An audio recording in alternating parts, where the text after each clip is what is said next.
Thank you for tuning in. You're watching Burnham Podcast on YouTube or maybe on Rumble. You can also find it anywhere you listen to podcasts.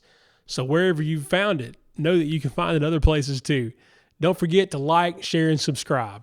So everybody has their favorite films, and a lot of people have their favorite film directors, people who are household names, folks that have been around for a long time, and you've seen them on a million movie posters. There are also a few guys out there who you might not have heard of.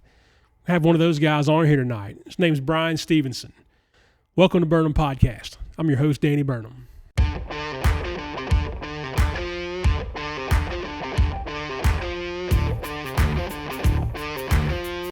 All right. And that little light right there means that we're on. You're familiar with this camera, though. Oh, I am very familiar with this camera. This is how we open. We don't do like a big wind up or anything. Okay. It's just, Okay. We're just going. Yeah. Got to coach people up on that from now. We just turn the light on, and then but he used to try to surprise me, right? We'd be doing this kind of thing, and I'd look, and the light's been on. How long's the light been on? So we're here with Brian Stephenson, the director of 17 Letters. Thank you for having me. Yeah, no, it's great, man. We've been talking about this for a long time, and I'm glad we were finally able to nail your schedule down and get you up here. Yeah, I'm excited to be here. Good deal. Now, you are a Christian filmmaker. I am. So, to settle a debate for us, me and you and Pyle were having this talk where we talk about like my podcast or a song or a movie. Can you make a Christian movie, or do you make a movie with a Christian theme? I would honestly say, first and foremost, I always try just to tell a good story. Mm-hmm. Well, that's the foundation I start with, and as I'm telling that story, I figure out how can I put Christian values, Christian principles into that. Right. And for me also too, being a Christian filmmaker, I try to make, like I said, the story more of the sound part of it, because I feel like sometimes you can go one way where it's like you just want it, you almost want it, or it almost comes off as preaching. Sure. Or you can go the other way and it just comes off as entertainment. So I'm always trying to find that middle road. Yeah. Well, that's sort of what we do here, right, Tango? He's taking pictures of us. That kind of weirds me out. I can sit and absolutely and be fine. But when you start taking stills, it creeps me out for some reason. But yeah, I guess that's a good way to explain it. Okay. I've heard people say before, like Switchfoot, John Foreman was famous for saying, "We're not a Christian band. We're Christians who are in a band." And I was like, well, where do you draw that line? And it turns out you feel like it's somewhere down the middle. Yeah, that's where I want to be, because, in my opinion too, you look at a lot of faith-based Christian films and stuff. Yeah. I enjoy them, but I already know Jesus. Right. And I already have that relationship with Christ. And so a lot of the storylines, it feels like it's focused and it's geared towards us Christians already. Yeah.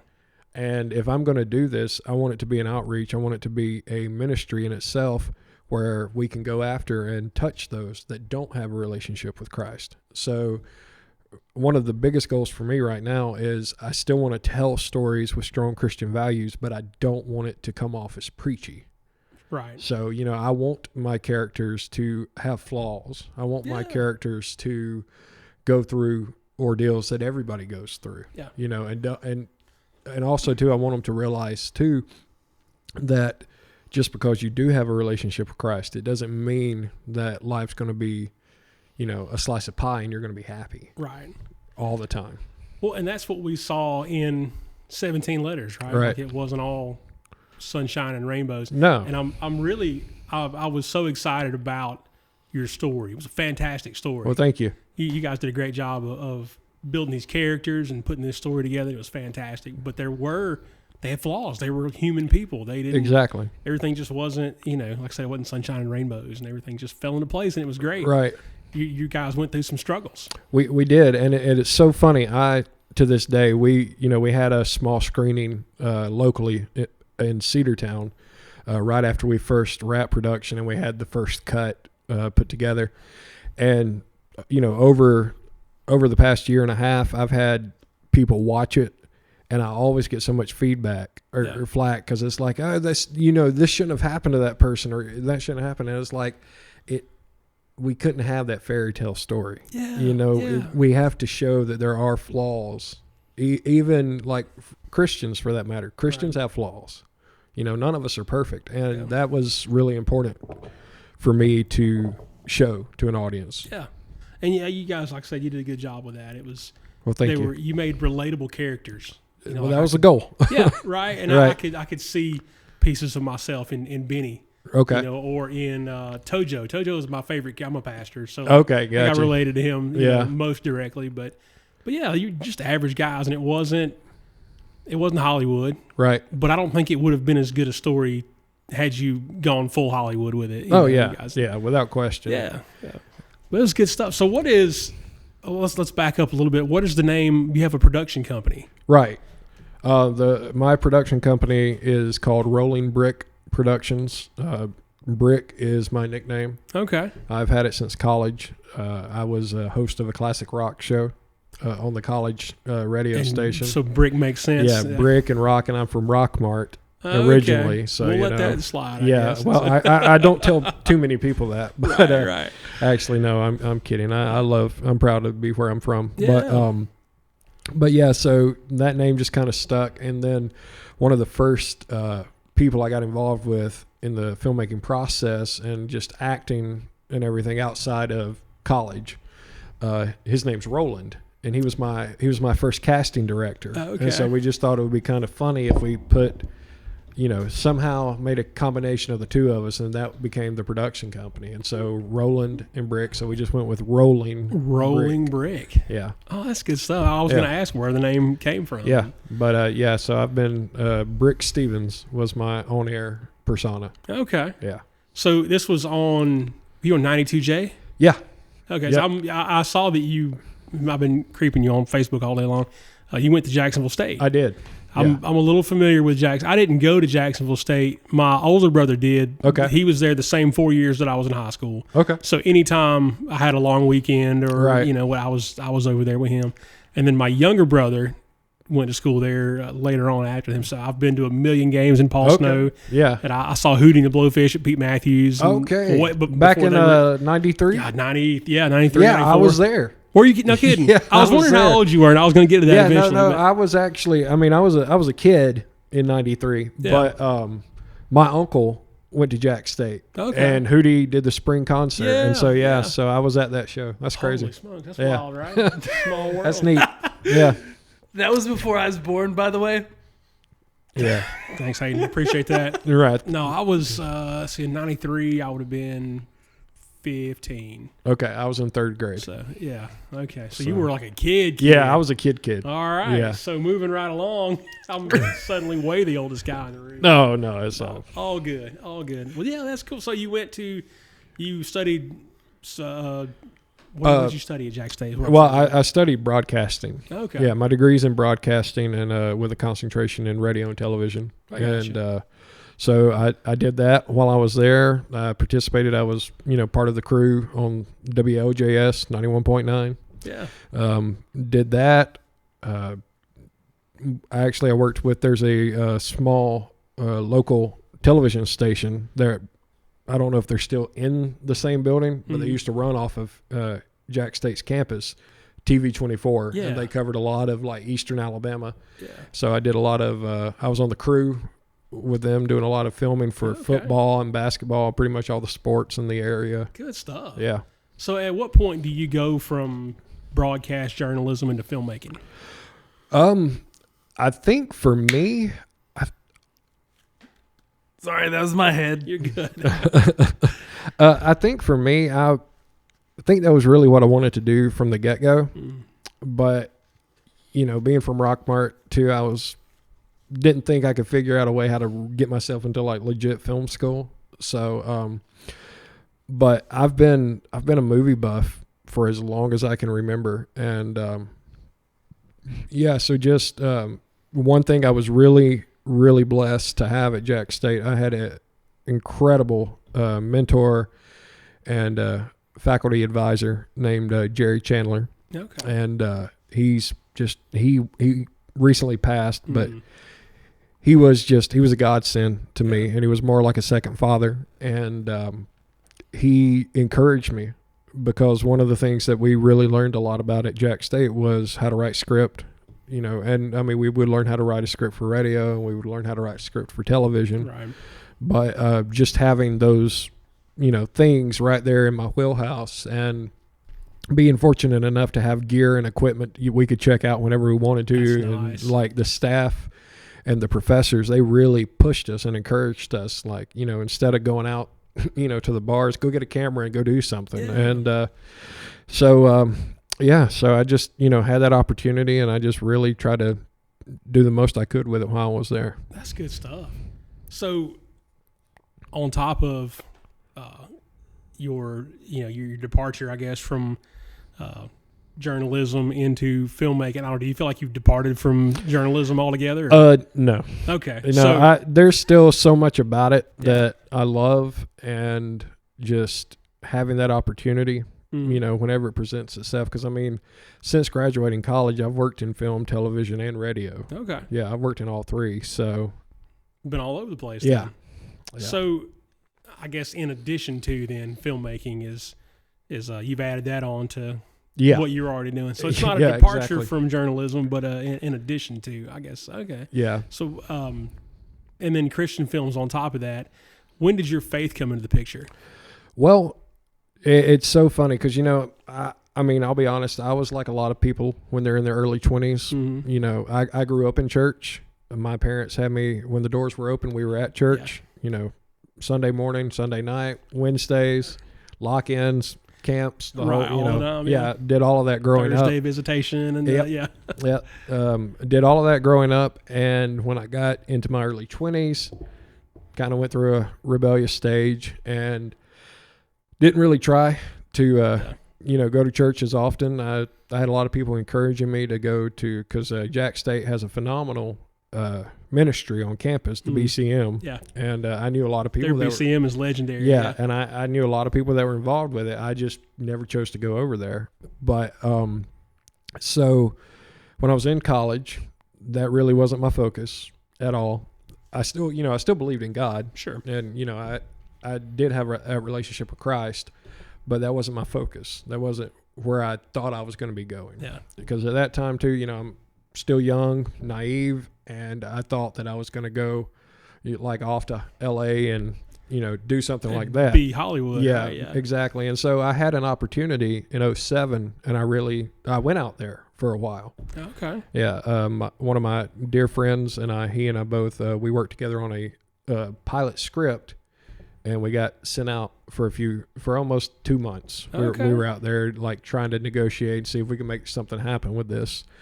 But then so that happened, we went out there, nothing really kind of came to it. And so we kind of came back to the South. Right. And, we were here, and then I was getting closer to time to graduate, and I had to do an internship. So I did an internship with Q102, and at the time it was South 107, right, and WRGA here in Rome. And while I was there, one of my good friends from college needed a job, and so I kind of, was like, hey, this guy's really good for it. Yeah. So he and I, we started working at the radio station, and he and I both, we'd been friends since first grade. Oh, wow. Yeah, so we've known each other for a very long time, and we talked about it for years, that our goal was we wanted to go to Chicago first to kind of work our way up in through Second City. Okay. And then make our way to Saturday Night Live. That's what we wanted to do. I got you. Yeah, we wanted to, be like Adam Sandler and David Spade and those guys, just doing funny stuff. So many names have come through there. Yeah, and that's why we wanted to, we didn't want to just arrive at SNL. We wanted to be able to prove that we were worthy, and we worked our way through, from the ground up. And then I graduated college, and around this time is when I met my wife, and she and I, we were in the process of moving, and she had found a box that had a script in it that was my very first film. And so she started reading the script, and she was like, you need to do something with this. Yeah. And it was kind of from that point, it kind of started from there. And then, like I said, first film, and I didn't want to sell it. I really just wanted to be like, I wanted to make it. Yeah. Like, I want to do this. I want to just out of principle. Yeah. Right? I want to shoot this thing. So we did.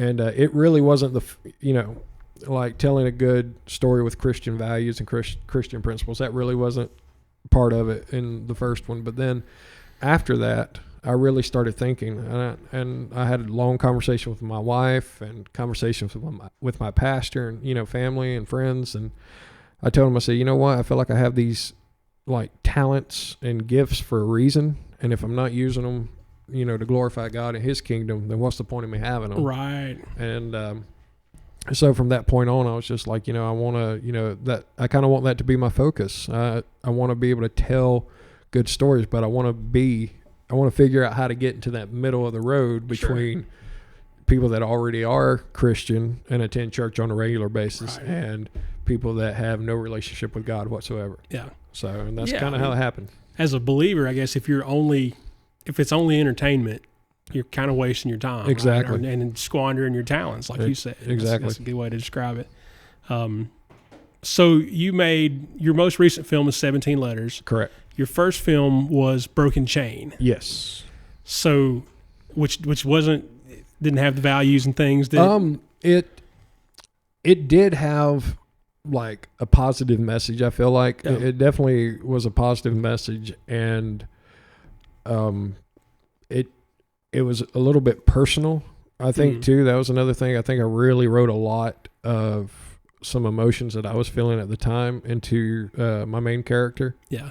And so it may have been a reflection of myself at that time, but I just, there's so many technical that for me, that's the big thing. It was, first time to really, and I've been a film buff my entire life. And I thought, okay, I know exactly what goes into this. I know exactly how to do this. And when, doing that first one, I thought, oh, this is going to be so cool. And then when I sit down and in post-production, I start putting it together. I'm like, I have no clue what I'm doing. That's tough. That's a tough time to find out you don't know what you're doing, right? Yeah. But I mean, I was really lucky during that time. My wife, she has always been my biggest supporter and still is to this day. Good for her. Oh, yeah. She's amazing. Yeah. Leah pushes me day in, day out. Yeah. But she was so encouraging, trying to get things together, and she's the one who connected me and Roland in the first place. Okay. Yeah. And so I was really blessed to work with the people that I did on the first one, and one of them's over there right now. Yeah, this guy. Yeah, that's how we met. Yeah, that's how we met. He gets silly when you shout him out and he's not ready for it. Oh yeah. But yeah, so like from that point on, we've kind of become this little like family of entertainers and performers that like telling good stories. And well, that's what I'm on IMDb today, and I'm looking at the cast of 17 Letters, and it looks a lot like the cast of Broken Chain. Yeah, no, absolutely. And that's what I was, so fortunate in. I didn't have to look too far for some of the roles to be filled, because actually some of the roles for 17 Letters I wrote with these people in mind already. So I was so lucky that they were available, and they didn't mind playing these parts that I had wrote for them with them in mind. So I got real lucky in that sense. And so just being able to get them on board, and and I at our table read, I said, look, this is kind of where I'm going now, and this is what I want to do as far as a storyteller goes. And they were all on board. So that's awesome. Yeah. It's good if you're going to write a part for somebody, it's good that they accept it, and they're going to go along with it. I know that's one of the things I was going to ask, is where did you find all these people that? Well, with Broken Chain, it was, kind of my first time out there. And at the time, I didn't have a lot of connections or anything like that. So what we did was we just reserved a slot at the library. Okay. And we set up a time for casting for auditions, and we just posted all over Facebook and shared it. Everybody was sharing the post, and anybody we could think of who has a connection, this and that, we encouraged them to come out and audition. Yeah. And so that happened, and they came out, auditioned. We ended up getting some great characters and got some great talent. And now a lot of these people I still talk to almost on the regular. Yeah. Daily. Well, and so many of them now have 2 films under their belt. Yeah. And I guess so do you as a writer and a director, and Right. so whatever comes next is going to be even better, right? That's the game plan. Yeah. So how do you feel like you improved between your first and second film? Oh my gosh. He's laughing over Tango there. thinks it's leaps and bounds. Yeah. So, in the first one, there was so many, like I said, there were so many technical issues. Yeah. I think for the second one around, we were more prepared. Mm-hmm. And also too, being a first time filmmaker, and everybody, has been volunteer, Right. volunteer cast, crew, the whole 9 yards. And so that first time, I was so worried about people just being fed up, ready to leave, because, it's like, here we are for free and we're just sitting around. Yeah. So it's like, I just hurried so quick through so many of we would go through, I don't know, dude, we would shoot like 10 or 12 scenes a day almost, which is just trying to get it done. It was Yeah. ridiculous. It was burning through them. yeah. Yeah. And that's unheard of, because like Steven Spielberg, I think I saw a statistic where it said Steven Spielberg shoots maybe 6 scenes in a day, and that's like his max. And you were shooting 12. And we were shooting Some like guy 12. from Rockmart was Yeah. shooting 12. Wow. Yeah, we were shooting like 12 a day, and it was, I think it was killing everybody. We Yeah. were all just, by the end of it, we were like, oh, thank God, we're almost done. But yeah, that, a lot of, I feel like our camera, like techniques and everything, I think like we really beefed it up on this one. And on the first one, like I said, I know what I'm doing. Yeah. Yeah. So on this one, we actually brought in a DP, a director of photography. Okay. And he was actually very good at what he does. His It name's helps, right? Yeah, his name's Luke Davis, and he did a really fantastic job behind the camera, and like camera angles. I mean, I really feel like all of it improved, because there's I hate to admit it, but there's like 1 or 2 scenes in Broken Chain where it's literally your 2 characters talking in front of like a plain wall. Oh, boy. And that is so, like, that's such a no-no. They're both washed out. Right. Yeah. And, at the time when I'm shooting, I didn't even realize that's what it looked like. Yeah. And then when I'm sitting in, the editing bay, putting it all together, I'm like, I can't believe I just did that. Yeah. It's one of those things that you don't know what you don't know, right? Your first time Right. around. And then one thing, too, that was just so painful for me with Broken Chain is I think it was like 2 or 3 days before we wrapped on the whole movie. And we'd been shooting on SD cards, just using DSLR cameras, shooting on SDs.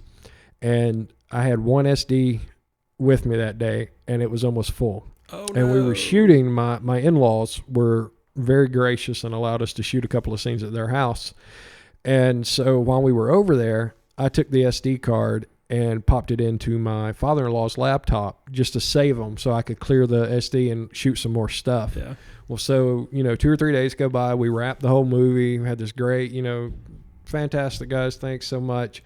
And then we timed it so that when we finished wrap, my family went on our vacation for the summer. Mm-hmm. So we come back a week later, and I sit down to start like loading up all of my footage so I can start putting so I can start putting it together. And then there is like all the files that were on his laptop that were on that SD card that when I go to get them from him, his laptop had a virus, and he took it and had the whole hard drive wiped clean.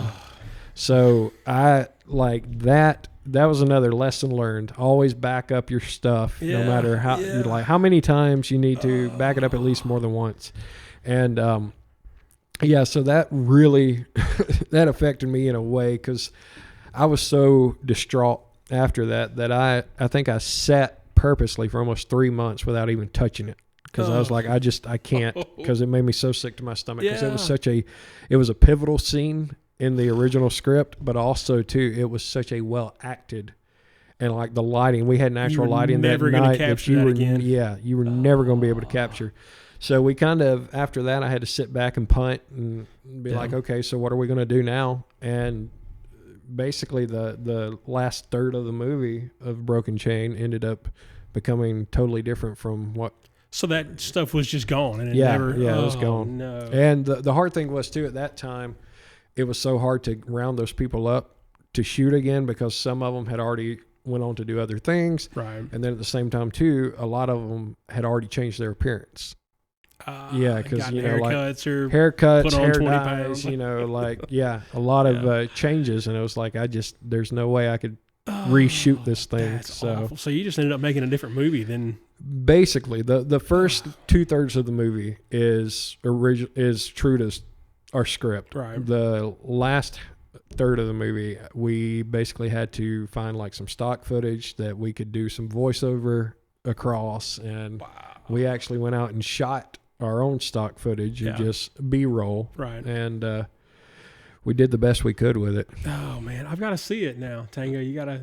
He hooked me up with a link for 17 Letters, Okay. but I got to go back and watch Broken Chain now. I may have a DVD. Okay. Yeah, we did release DVDs after it because it was one I didn't even shop around to film festivals. Yeah. I was like, I don't want this to be what people know me as for the first time out. So the first one's tough though. Like I think about my first 20 podcast episodes. I listen to them now and I go, that was awful.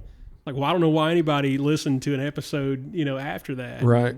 But you learn things. Yeah. Right. So you listen to episode 1 and then you listen to episode 50 and it's a whole different thing. I got you. So, same as first movie to second movie. Oh, yeah. No, I'll tell you right now, there's still things in 17 Letters I watch and I cringe because I'm like, I could have shot that so much better. Yeah. Or I should have cut at this point or. Right. Yeah. So. And next time you will. Oh, yeah. That's just, you put that under your cap and you save it for next time. But so you've got Broken Chain came out on DVD and 17 Letters went to festival. Right. And we'll talk about how you did at festival in a minute. But you sort of get one or the other, right? And if you release, you don't get to go to festival with it. Well, with Broken Chain with the DVD, what we did,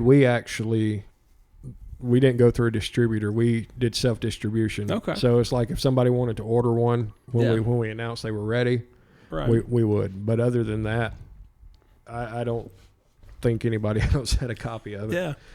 But you don't have the option of doing both though. Like you don't get to put it out on DVD and then still send it to. It depends. Certain festivals have more strict guidelines. Okay. Like Sundance, for example, it's one of the big boys, but Sundance, I believe your film cannot even have had a release yet. I know the festival we've got here in Rome, you can't submit if it's been released at all anywhere. So right. I didn't know if that was standard across all film festivals, and it makes sense. Yeah, it varies though. I mean, they all have their rules because some are definitely bigger sought after events than others. So. Well, and if it's competition too, and you've already released your film, you could taint the judging pool. Exactly. If somebody's already seen your movie. Exactly.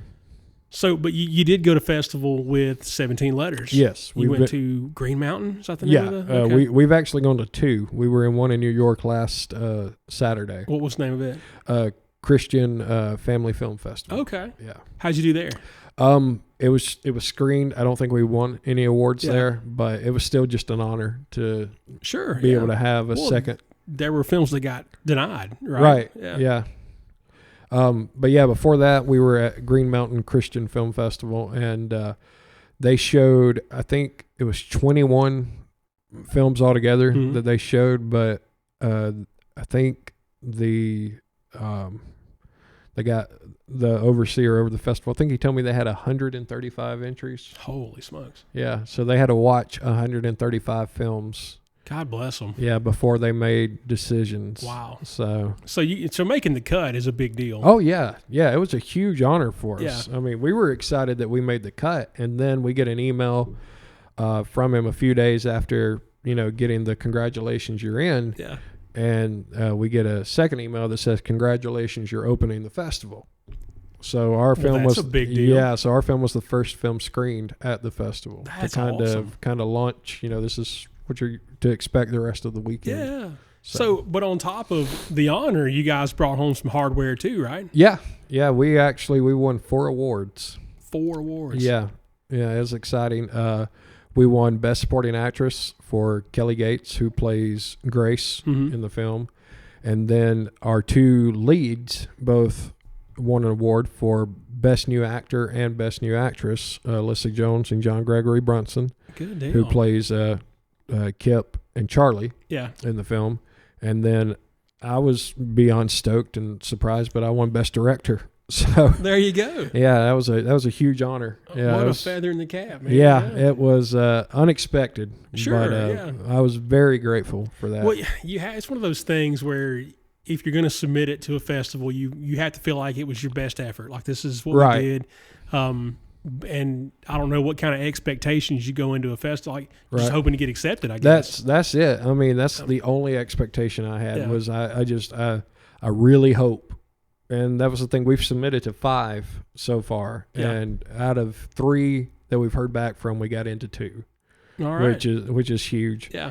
And so our goal when we submitted was we just want to get in. Yeah. You know, yeah. if we could just get into 1, Right. then we can say we did something. It was successful. Yeah. Yeah, and so we've been into 2 so far. So Good deal. Well, I said I just defined success for you, and that wasn't fair. What did you think of as successful as far as your film goes? I guess just being happy with the final product. Yeah. Because I mean, it really is. It's a complete and different feeling with 17 letters than I ever had with Broken Chain. Yeah.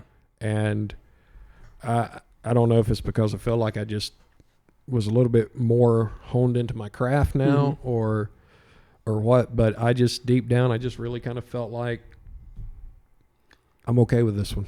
Yeah. You know, I'm comfortable enough to let it go and let people see Right. it. Well, that gets to the point, right? And Tango talks about this, and we call him Tango on the air. I don't know. Okay. If I was going to ask because Tango's new to me. yeah. So Tango agonizes over, a couple of seconds on the end of a film, whatever. Oh yeah. And he says at some point he's just got to let it go Right. and just be done with it, because I guess you could just beat yourself up Oh yeah. endlessly over. Yeah. I mean, how long was 17 letters? An hour and a half? Originally 17 letters was 2 hours and 10 minutes and Holy 56 smokes. seconds. And to get it into festivals, majority of festivals want you to be under 2 hours. Right. And so I took a huge chunk out and got it down to 145. That had to hurt, man. It did when I was doing it. Yeah. But then when I sat down and watched that cut, I was like, you know what? It kind of moves us along a little bit better. Would you have sat through another half hour? Yeah. Yeah. So but yeah, I mean, it's kind of like, it's your baby, Right. you Yeah. know, and when you're directing and producing and then editing and everything all together, it's real personal, Yeah, so you have a hard time deciding what needs to stay and what needs to go. Right. And fortunately, acting in it also, I figured out ways to take out a lot of my parts. So Is that where you saved all your time? You just cut out all I the tried bennies? my hardest as Yeah. much as I could because I was like, I just didn't want to bring down the. He's the pretty film. integral to the story, though, right? He guess is. You couldn't cut him Yeah. out a whole lot, but Yeah, he is, and it's just so funny too that the story like exploded from one thought that I had when I first started brainstorming, and then we talked about like casting and things like that, and I was like, no, I think I really want to do this part. I think because so you were going to hand Benny to somebody else. yeah, Okay. yeah, I had talked about doing that forever. Yeah. Was just we were going to have somebody else play Benny, and then I was like, you know what though, I think I want to do this. Yeah. I really think Yeah. I want to do this, and you've seen the whole thing? Yeah. Okay. Well, I don't want to give it away in case anybody wants to Right. I've been watch trying it or not to anything. this whole time. But you know what happens in the end, Yeah.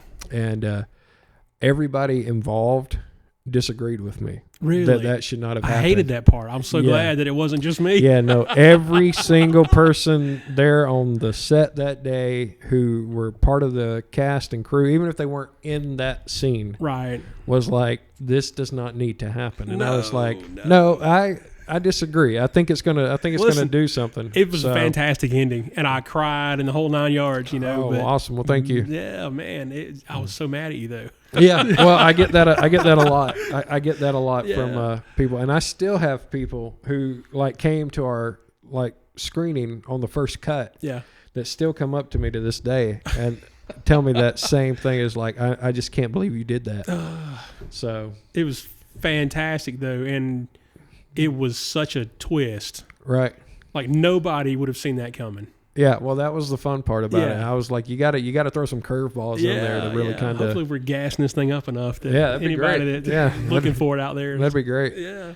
But yeah, no, the story itself, it all came from one scene, and like it was a scene between two characters, and from that point is what the rest of all the characters and everything like that, we went from there, and so out of an hour and 46, how long did you say it was? It's right under an hour 46. So where did that one scene fall on the timeline? Don't spoil the. Let's see. Where did that one scene? I would have to say probably around the 1 hour mark. Okay. Yeah. I was kind of curious about how far it blossomed in either direction. Yeah, and very little of that was trimmed down because that scene when I first started working on like developing a story for the second film, that was the scene I saw. Yeah. And like we just went from there, and we were so lucky to get what we did. Yeah, yeah. So what you're doing in making these films and finding volunteers and borrowing equipment or all that, how do you even start this process? Oh gosh, that's again, totally different night and day between Broken Chain and 17 Letters. I guess the second time around is easier. You just ask people to. Well, that, but also too, I feel like you've already have some relationships, and you're connected to certain people, right? Which is kind of the casting thing that we and cover, so from your first time out, you just start networking, which is what and that's a big reason why filmmakers go to film festivals too, because you've got so many opportunities to network with like-minded people, or get a distribution deal, depending on what kind of festival you go to, but yeah, just really, I just sat down. I started brainstorming. I had that one image that was clear as day. Went from there, and from that point, I just started developing my characters. I felt like you needed this one, you needed that one, and then I go into writing the script. Yeah. And then once I wrote the script, actually before I even finished the script, the actors that I already had in mind to play these characters, I hit them up and I was like, "Hey, I'm working on a new script. I've got a character with you in mind. How much fun is that, man? Would you be interested?" And luckily, every one of them was like, "Absolutely." Yeah. Absolutely. And, I take that back. Everybody was on board except for who I originally wrote the part of Charlie for.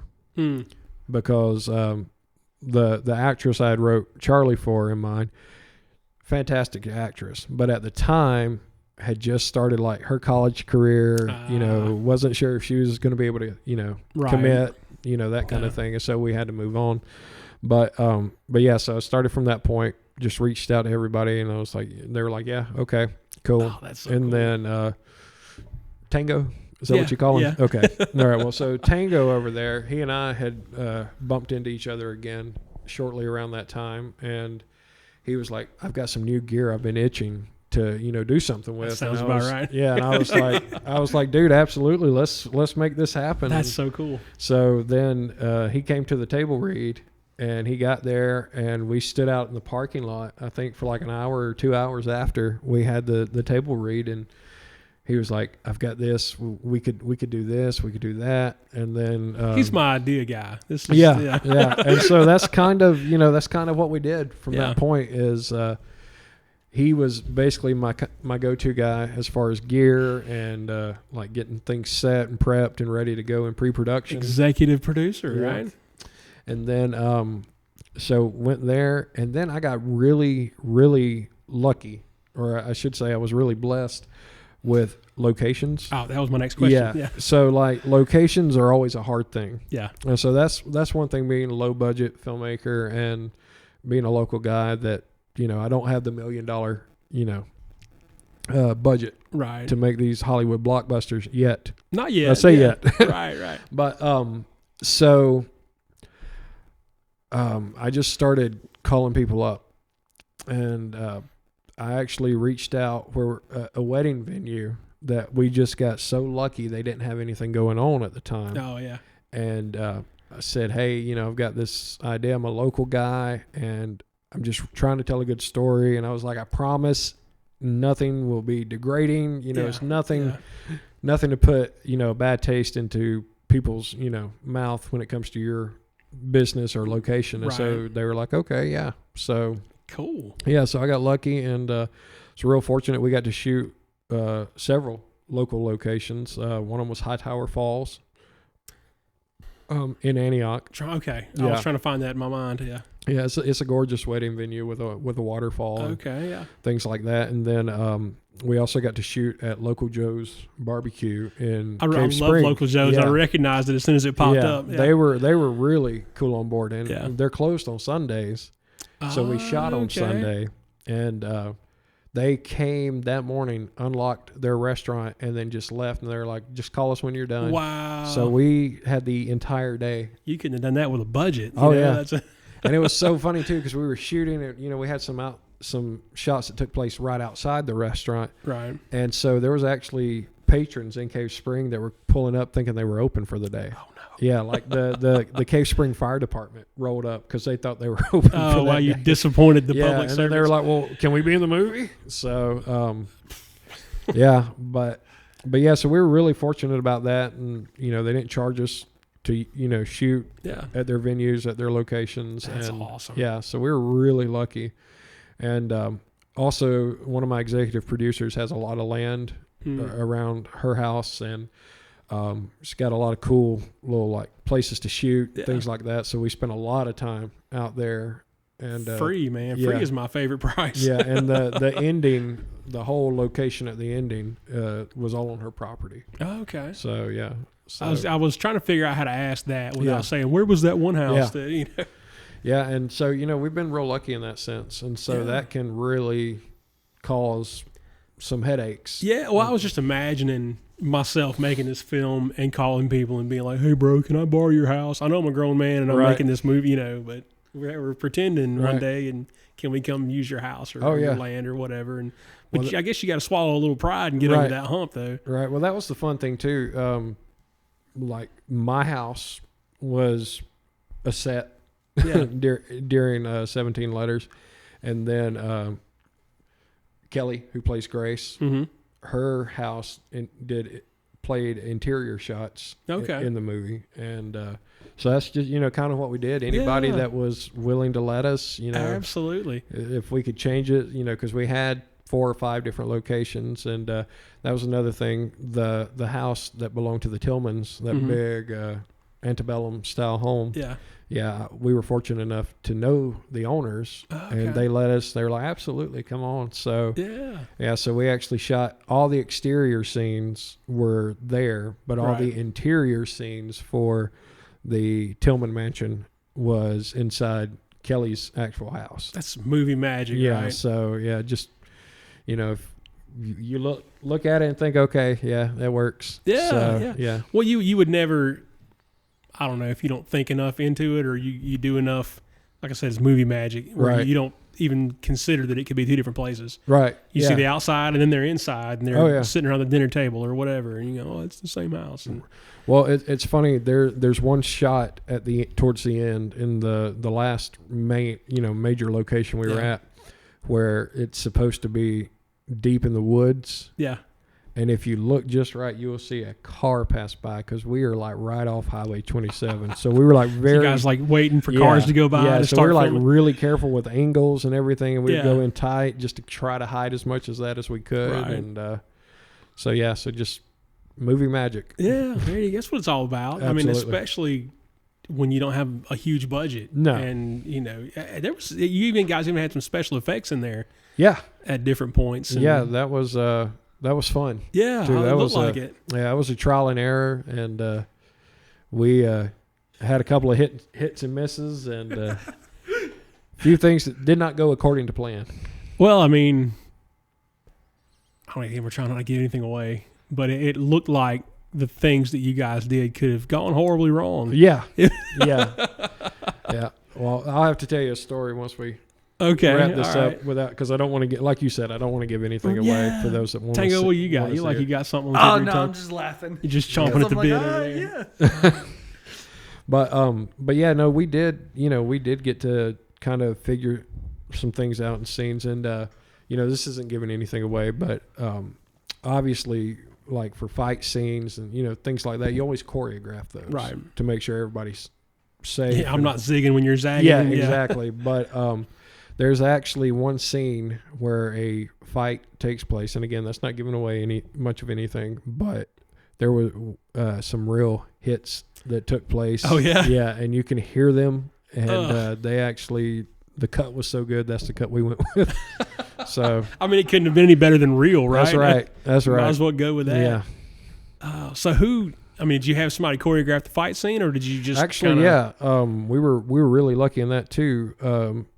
The actor who plays the Judge Tillman in the film, his name's Todd Stansel, and Todd actually. I recognize that. Go ahead. I recognize the name. Todd is a professional wrestler. Yeah. Who actually wrestled for WCW and some of those other companies, and so for a lot of those things that took place in the movie, we had Todd choreograph them. That's awesome. And help us, learn how to fall the right way, take hits, and that kind of thing. So that was really fun. Awesome. That is a great tool to have at your disposal. Oh yeah, absolutely. If you're going to choreograph a fight scene, bring a pro wrestler in. Yeah, and so it worked out. Yeah, not to mention he played a solid judge. Oh, he was great. He was great. He's actually he was nominated for an award. Yeah. So you were just shy of 5 awards then. Yeah. Wow. Yeah, we nominated for 5, won 4. Good stuff. Yeah, so it was exciting. So you have gotten into 2, right? And you haven't heard back from. Yeah, the other 2, they actually don't take place until early 2024. Okay. And so I think the next one we're supposed to find anything out about will be around December 19th. Oh wow. And then we won't hear from the last one that we submitted until I think January 22nd. Maybe. Okay. So you've had this film in the can though since what, 19? No. When was? We were gonna shoot summer of 2020, and then COVID got us, and so just to keep the cast and crew safe, and didn't want anyone to feel uncomfortable. We postponed, so we didn't actually shoot it until 2021. Okay, I don't know where I got 19 from. Yeah, but so we shot it in 2021, and then we got a first cut put together, and we showed a screening. I guess it was fall of 2021. That's when we did that, and then I spent all of this past year and most of 2023 cleaning it up. So yeah, like all together, I think I have maybe 14 or 15 cuts. So what kind of time frame are we talking about from the start of, I don't know, the concept of pre-production all the way to the final cut? Probably concept. I actually started writing the script. That might be where you got it from. I started writing in 2019. Okay. And so here it is, 2023. So 4 years from the time I sat down, had that initial idea, and going into production, post-production, and now having it ready for a general audience. So yeah, 4 years. Wow. Yeah. So what was your filming time like?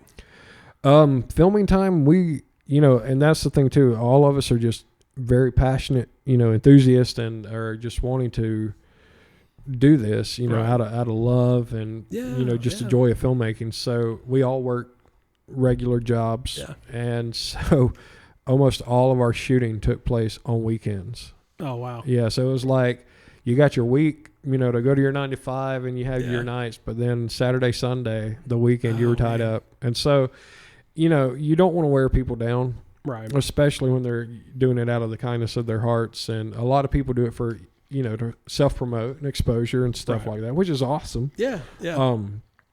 But so I tried really hard to work my schedule around so that you didn't have to.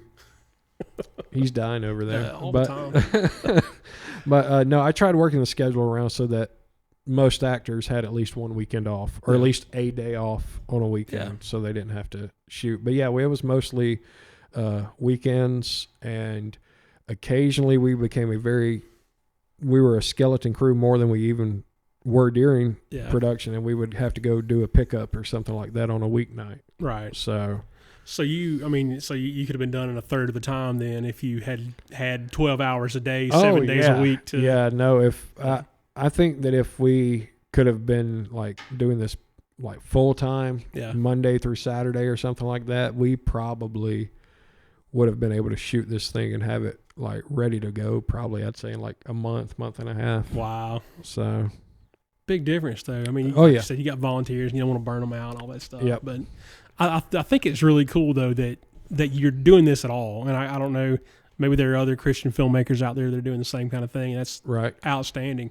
But what you're doing is outside of the box. Yeah. Right? You're not playing by any rules, you know, because you made a movie for free. I mean, more or less. You got your buddies to come out and participate, and you wrote this film, and I think it's super encouraging because we're, you know, doing some documentary filming and stuff like that. Right. And it used to be that you had to have $1 gajillion and your name had to be, you know, had to mean something. But these days even with YouTube and Rumble and stuff like that, you can just produce something and roll it out. Oh yeah. Send it to a film festival or whatever. Right. And he and I, we talk about this all the time. Yeah. Whenever we have conversations, even now, from where we were with 17 Letters, the things that you're capable of doing now, the things that are out there for you to purchase, things that you used to have to go to school to learn how to do. Right. And now it's just a, you know, drop and drag kind of process to get it the way you want it to do. And so, I mean, it's always changing. And that's exciting to me too, is there's always so many different things. Like he and I, we have had this idea for years now. We have talked about it for at least 5+ years of not a film, but like an episodic series that we have wanted to do. And it's not really, it does have like Christian, like a foundation in a way, but it was something that we started working on prior to like, you know, turning the tide, if you will. And, but we've talked about it for years, but it would be a very heavy special effect driven project. And he and I both were like, we don't have the stuff to do what we want to accomplish. But like now, like I said, for $50, we can buy software and make it all happen real quick. Yeah. So and like I think both of us are itching to make it happen because we feel like it's a compelling story. We feel like it's something that we could at least get, I don't know, 5-6 seasons out of. Yeah, holy smokes. Yeah. All right. So we've been talking about that for a while now. Well, cool, man. When you guys get that rolling, we'll talk about it right here. So is that what you feel like is next for you? No, I would love for it to be next. Yeah. Just because I think it has the potential of actually getting picked up. Okay. Like by a network or streaming service, just because I think it's compelling to people, like no matter where you are, and it definitely kind of has this universal tone and theme to it. Which my favorite show of all time is Lost. Yeah, and Lost has such a diverse cast of characters and stories being told from all over the globe. Right. You know, it was what made it a global phenomenon, and I feel like the story we've been developing, I feel like we kind of have, you know, we're kind of teetering on we've got that. Yeah. But right now I really don't know. Okay. I am in the process of brainstorming and developing some new stories. Yeah. I have a pretty firm idea of what's coming next, but I still don't know yet. I haven't fully committed to pulling the trigger yet. Yeah, yeah. So. Well, I mean, you're talking, you know, you just told me it took you 4 years to make this movie. Right. You know, you don't want to be quick to pull the trigger on another project and then it not be what you thought it was, or maybe you weren't ready for it before you try to invest that amount of time in it. Especially if you're dragging volunteers and borrowing gear and, you know, all that stuff too. Well, I mean, and that's a cool thing too. As we've advanced, we've gotten a little bit more polished, and we've been fortunate enough to find people that have connections and stuff. Yeah. And like a lot of our cast have multiple projects under their belts, and they're not just projects with me. Right. Like, and that was one thing that was really cool too, is after we finished with Broken Chain, a couple of people that had just, that was their first time to kind of get involved with it on a professional level of any kind, started venturing out on their own and got opportunities to play like, characters for like a one and out in a TV episode of something. And, we've had some of our cast has been involved with Tyler Perry projects now. And that's cool. Yeah. So Discovery Channel, we have a couple that's been involved with Discovery Channel projects. And so we're really getting lucky. And the thing that... You're not getting lucky, Brian. Yeah. Well, we're blessed. I mean, we are blessed beyond measure. Yeah. But the one thing I'm very thankful for is... They've always remembered me, and they've always been nice to me about it. And so I get phone calls from time to time. It's like, hey, I was talking about you to somebody. I really want you to talk to them. And so I've been very thankful that they do me the way they do. Good stuff. Oh, that's awesome. Tango, where are we at on time, man? 54 minutes. 54? Oh, wow. Right on that hour mark, close to it. Wow, I didn't even realize we've been talking for 54 minutes. I know, it was so quick. Everybody's like, I don't know if I have an hour's worth of things that you do. It's especially when you're talking about something you're passionate about. Yeah, there's probably going to be a lot of Oh, there always is, man. I listen to myself. This will be episode 129. 129. And I'll go, well, I can't believe I still say after every time I pause. And But, we're still learning too. And maybe if we made, I don't know, we don't have an excuse at this point. I should have that worked out. Can you go in and edit out all my ums? I'm sure there's an filter somewhere. AI is amazing. One of those cough buttons like Rogan's got, and just edit every time I feel myself about to I was looking for that earlier. Right. Yeah, I got you. Well, we'll jump off right there. I know you got a long drive to get back, and all right, man. I'm super grateful that you took the time to come up here and sit down with me. And I appreciate the offer just getting to come for sure. Yeah, talk, and I appreciate that you took the time out to watch my films. Loved it, man. It's good stuff. I appreciate it. Thank you very much. Looking forward to the next one. Thank you. Yeah, absolutely. God bless you guys. We love you. See you next time. Thank you for tuning in. Don't forget to like, share, and subscribe.